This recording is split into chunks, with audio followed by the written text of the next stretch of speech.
Good evening, welcome to Bhutani academy. तो start करते हैं हमारे आज का करंट अफेयर सेशन। आज की डेट है 9 सितंबर। स्टार्ट करने से पहले एक छोटी सी बात है, कर लेते हैं, ठीक है।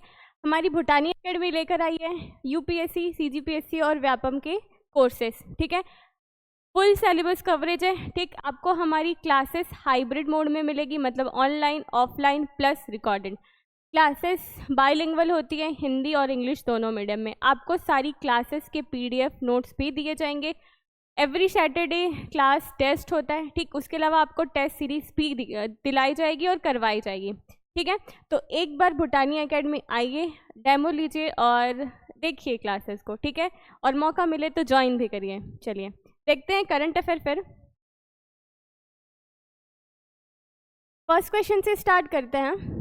The government of India is issuing a 100 commemorative coin in honor of Dr. Bhupendra Hazarika on which occasion, ठीक।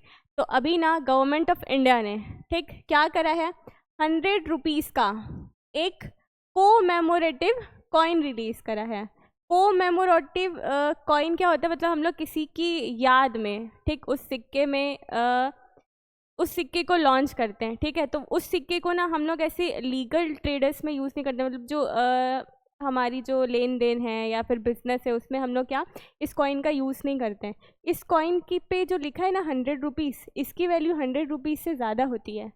मतलब हम लोग इसको ऐसे जनरल मार्केट पे यूज़ नहीं करते, लेकिन जो ये कॉइन होती है ना इसकी 100 रुपये से ज़्यादा वैल्यू होगी। इसको जिस भी मेटल से बनाया जाएगा, है ना, तो उसकी वैल्यू ज़्यादा होगी, ठीक। तो अभी गवर्नमेंट ऑफ इंडिया ने क्या रिलीज़ करा है, 100 रुपीज़ का कॉइन, ठीक, जो कोमेमोरेटिव कॉइन है, जो कि डॉक्टर हजारिका जी के याद में हम लोग क्या करेंगे, एक कॉइन रिलीज़ किए हैं गवर्नमेंट ऑफ इंडिया ने, ठीक है। देखो ये जो कोमेमोरेटिव कॉइन है ना, इसको देखो, इसको समझने के लिए हम लोग समझते हैं कि क्या लीगल टेंडर्स।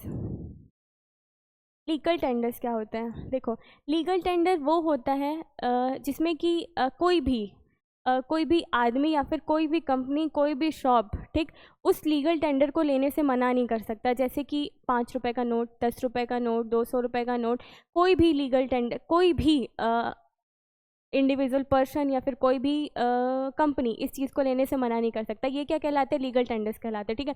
देखो लीगल टेंडर्स ना 2 टाइप के होते हैं, एक होता है हमारा अनलिमिटेड, ठीक, और एक होता है हमारा लिमिटेड, ठीक है।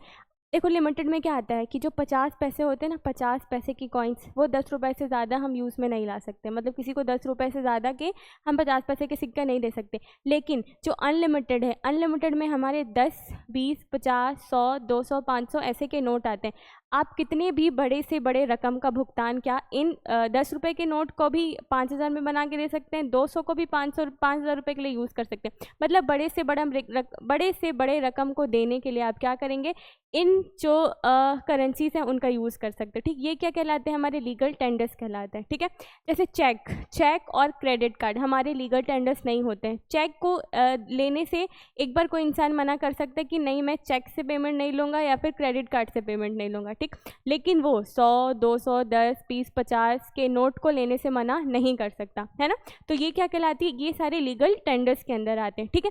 जब बात हो गई है नोट की, तो बात कर लेते हैं किसकी, नोटबंदी की भी, ठीक। नोटबंदी क्या था, डीमोनेटाइज्ड, ठीक। हम लोगों ने नोटों को क्या किया था, डीमोनेटाइज किया था। इसमें क्या होता है, इसमें क्या हुआ था, जो 500 और 1000 के जो नोट थे, ठीक है, इस पे गांधी जी का चित्र लगा हुआ था, उसको हम लोग क्या किए थे, 8 नवंबर के बाद, 8 नवंबर 2016 के बाद से ही हम लोग क्या किए थे, उस नोट को यूज़ में लाना बंद कर दिए थे। ये क्या कहलाता है, हमारा डीमोनेटाइज, ठीक है। तो समझ गए कि लीगल टेंडर्स क्या होते हैं और नोटबंदी क्या थी, ठीक है। चलिए तो अभी बात करते हैं इस पे। The government of India is issuing 100 commemorative coin in honour of doctor Bhupendra Hazarika on which occasion, ठीक है। तो देखिए डॉक्टर भूपेंद्र हजारिका के 100 बर्थ एनिवर्सरी पे गवर्नमेंट ऑफ इंडिया ने 100 रुपीज़ का कॉइन क्या करा है, रिलीज़ करा है।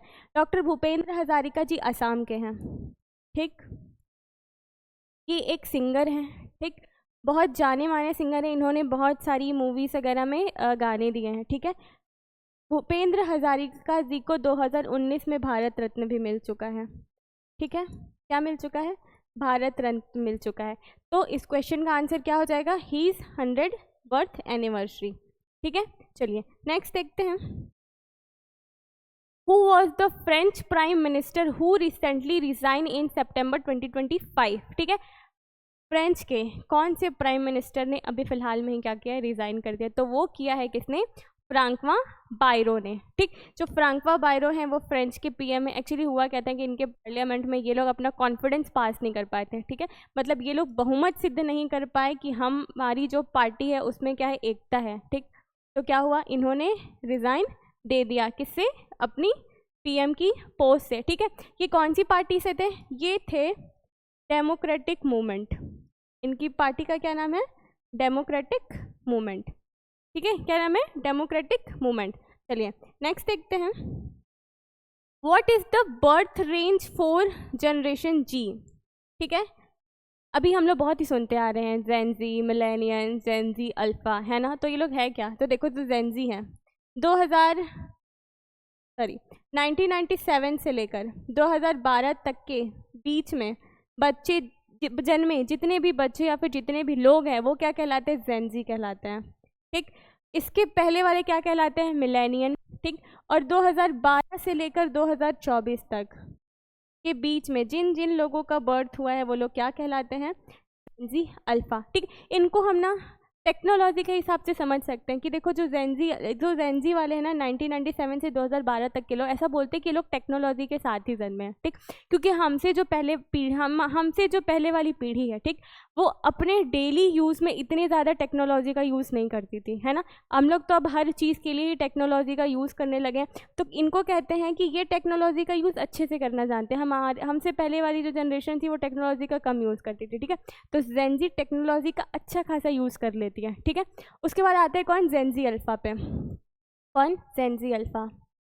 जेनजी अल्फ़ा पूरे तरीके से ही टेक्नोलॉजी पर डिपेंडेंट है। ठीक है, ये पूरे तरीके से ही टेक्नोलॉजी पर डिपेंडेंट है, बहुत ही अच्छे तरीके, जैसे सिरी, है ना, ये सारी चीज़ें। तो जेनजी अल्फ़ा आ जाते हैं इसमें। ठीक, ये दोनों ही जो जनरेशन है, जेनजी और जेनजी अल्फ़ा, ये लोग अपने आप में इंडिपेंडेंट रहना ज़्यादा पसंद करते हैं। ये बहुत ही ज़्यादा क्रिएटिव होते हैं। ठीक है, तो ये क्या हो जाएंगे, जेनजी और जेनजी अल्फ़ा। चलिए आज के लिए इतना ही, थैंक यू।